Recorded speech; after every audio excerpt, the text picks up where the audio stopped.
Hey, Walt here from StogieReview.com with another video cigar review. And as you can see from the wisps of smoke coming off my cigar, the camera is actually picking it up, this is going to be a short ashes review. And ultimately what that means is that I'm going to take that traditional 30-ish minute video that I used to do, or that I like to do, and compress it by quite a bit. And I want to try to keep this review around 10 to 12 minutes and feature a cigar that we've reviewed in the past. Now, this particular cigar I'm reviewing for a couple of reasons. The first reason is it's kind of convenient because I just bought a box about a week and a half ago and I'm burning through them really quickly. I tend to reach for them a lot, and this morning I just felt like having this cigar and a cup of coffee, so I thought, you know what, we'll burn one and then we'll kill two birds with one stone. The other reason is that Mike snaked my review of the Casa Miranda yesterday, and this is kind of last minute. This review, it's about 9:30 a.m. on Sunday. This review was supposed to be posted about 9.5 hours ago, so I'm kind of coming down the wire, and I wanted to do something short and sweet to get it up on the site so that there was some kind of content. I was going to use the excuse that, you know, we had a really busy week with the downtime and I wasn't able to get anything done, but then I felt kind of bad for not putting anything together when everyone else kind of did, and they were dealing with the downtime too. So I couldn't in good conscience slack this week, and you know, I thought I've got to do something. So kill two birds with one stone, smoke the cigar, have a cup of coffee, and just let the camera run. The cigar that I'm smoking is the EP Carrillo Core Line Maduro. Now, I mentioned that we reviewed this cigar in the past, and I believe it was back in August that Brian Hewitt reviewed this particular cigar, even this Vitola, the Encantos, which is a Robusto, which I believe is 4 7/8 by 50. Now, the price on the box of these, I think Mike over at Buckhead, where I bought this cigar, actually has them on sale, and they're listed on his AskTheCigarGuys.com website as $116 a box or $34 a 5-pack. Both include shipping. So when I saw that, I decided to jump on a box and give them a try. The last time I had these was when Ernie Carrillo, or Ernesto Perez Carrillo's son, sent out some samples to bloggers, and he sent out, I believe it was a 5-pack or a 6-pack. I think there were maybe 2 or 3 of the Maduro, 2 of the Core Line, and 1 of the 60 ring gauge New Wave. And when I smoked the cigars, the Maduros, I really enjoyed them, and I wanted to try them again. Unfortunately, it's just really impossible to find anything new locally. I've been having to resort to ordering from Buckhead frequently for anything that's relatively new. And I don't mind buying from Mike. It's just kind of sad that I don't have a place close to home that I can just kind of walk in like Cheers and have everyone say, "Hey, Walt," and just pick up a stick. So you know, Mike's really come through with orders and stuff recently, or actually over the last 6-8 months, maybe a year. I don't even know how long it's been since I've been ordering, but probably a year or better. But Mike's really been coming through, and in this case I got a box of the EP Carrillo Core Line Maduro. And if you're looking for specifics on this cigar, head over or click the link that I'm going to include in this write-up on Stogie Review, and check out Brian's review. He does, you know, he goes all out and has all of the information there. So there's no sense in me regurgitating that information for this short ashes review when you could just check out what Brian has already put together. So with all that kind of rambling out of the way, let's talk about this particular cigar. Now, as you can see, I'm kind of touching this up twice on video, and I hate to do that, but I'm having a little bit of difficulty with the burn on this one. It really hasn't been terrible, but I've got just a little tiny hole in the filler that seems to be causing the cigar not to burn quite properly.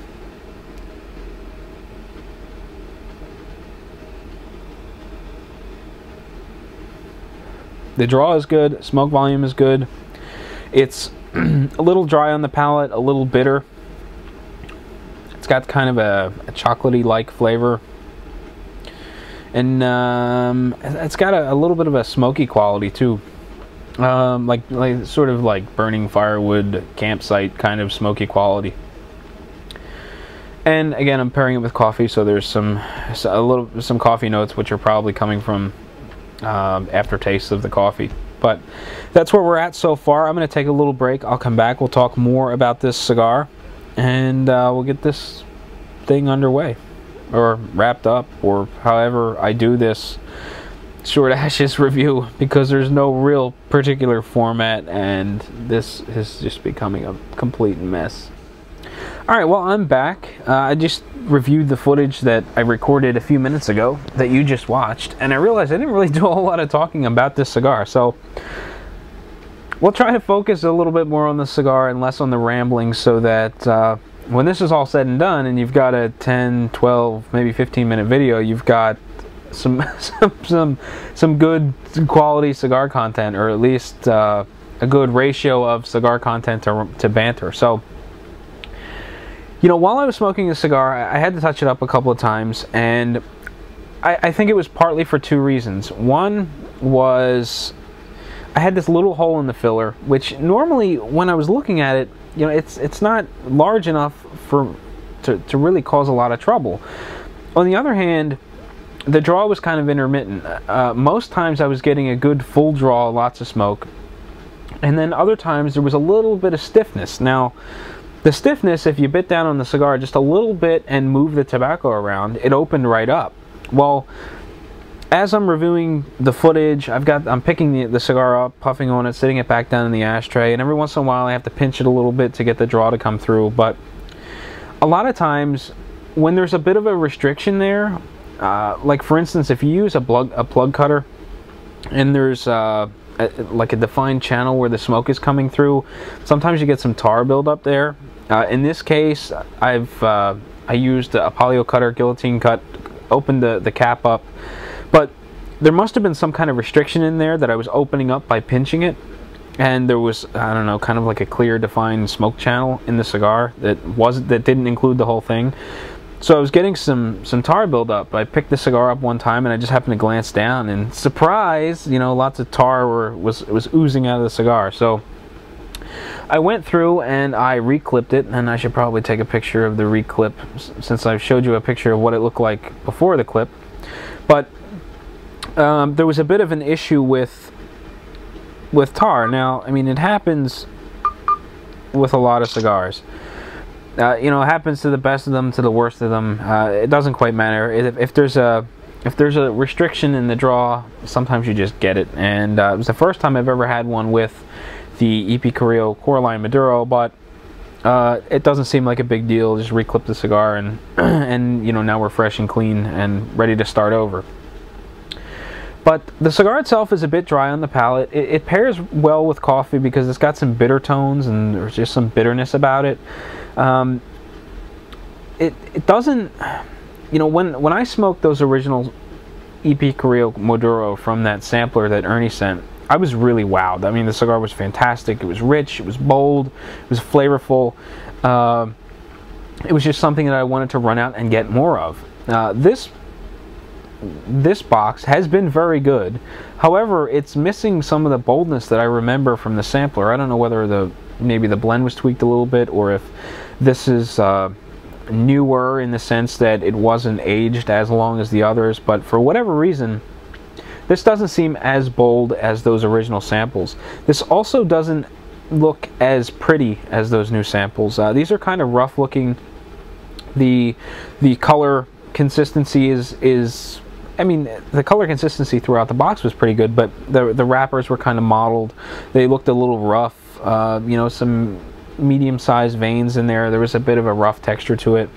The cigar itself just looked a little rough, but you know, it looked rough, but it didn't look bad. It didn't look like a cheap cigar or anything like that.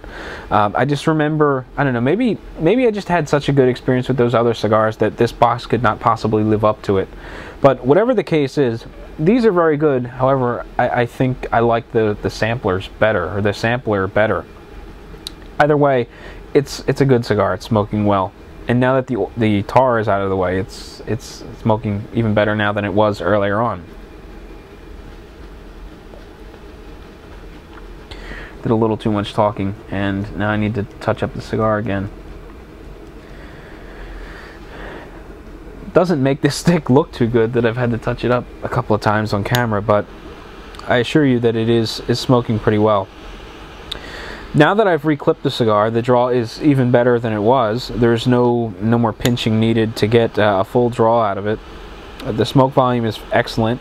It's nice and dense. It coats the palate well. It's easy to retrohale to get through the sinus. It doesn't beat up the sinus. It's nice and easy on the palate. Gives you a bit of a dry sensation, but it's and I really prefer creamier cigars, but it's good.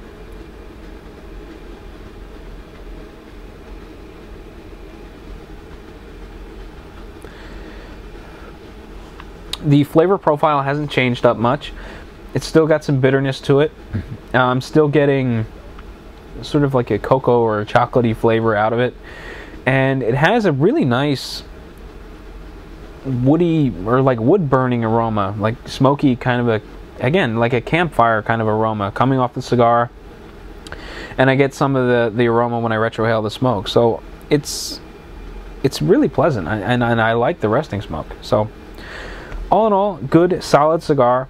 I think the price is right on it. I don't know what it if you divide the 116 by 20, but it's like five something. But really enjoy the cigars. They're smoking really well, and that's probably going to wrap up this video. I don't want to ramble too much, and I don't know what else to say. So rather than ramble a lot more and get this video really long, which I would kind of like to do just for the sake of talking to the camera, because it's been a little while, but you know, just for sanity's sake, I think I'm gonna keep this fairly short, and I'm gonna kind of get stressed out if I ramble and things get really off topic, and then I have to go back through and I get the urge to re-record sections, kind of like the first section, which I re-recorded 4 times and still wasn't happy with. So again, good solid cigar for the money. Really enjoy it. They're on sale at Buckhead right now. I'm not quite sure how much longer they're going to be on sale, so if you're interested, head over to Buckhead. I don't know if our other sponsors carry them. I would imagine Abe over at Smoke Inn also has them. If you want the convenience of being able to order online, you may be able to get them from Abe. I don't know, check out both sites. Look at Buckhead's website. If you feel like calling, call Mike and place an order. If you would rather just pound on the keys and click on the mouse and order it that way, Abe probably has them. I'm not 100% sure, but he probably has them. Here's that rambling that I didn't want to do, but that's going to close out the video. Thanks for watching. Happy smoking, all that good stuff, and I'm just going to click stop now.